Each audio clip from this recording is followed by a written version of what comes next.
আমরা যখনই ক্যালোরির কথা চিন্তা করি বেশিরভাগ মানুষই মনে করি কোন খাবারে কত বেশি ফ্যাট আছে। ক্যালোরি মানেই যেন ওজন বৃদ্ধি, কিন্তু ক্যালোরি আমাদের শরীরে শক্তি যোগানোর উৎস।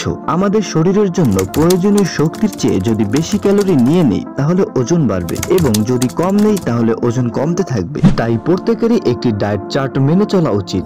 চলুন জেনে নেই একজন মানুষের দৈনিক কত ক্যালোরি গ্রহণ করা প্রয়োজন। আমরা যে পরিমাণ খাবার খাই তা সাধারণত নির্ধারণ করে আমাদের গ্রহণকৃত ক্যালোরির পরিমাণ।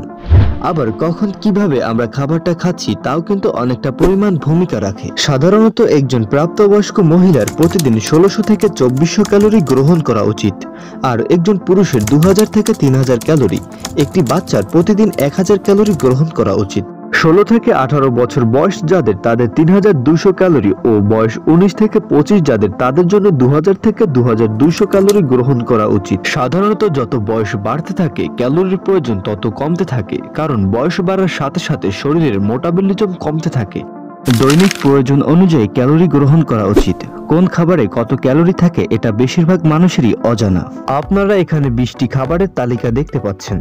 কোন খাবারে কত ক্যালোরি আছে এখানে সুন্দরভাবে উপস্থাপন করা আছে। প্রিয় বন্ধুরা, তবে একটি কথা মাথায় রাখতে হবে, আমরা যে প্রতিদিন খাবার খাই তেলে ভাজা, সেদ্ধ করা কিংবা কাঁচা খাওয়া, তবে এমন খাদ্য অভ্যাসের কারণে ক্যালোরির পরিমাণ কম বেশি হতে পারে। আমাদের এই চার্টটি দেখে আপনি গণনা করে নেবেন আপনার খাবারে কত ক্যালোরি প্রতিদিন গ্রহণ করছেন।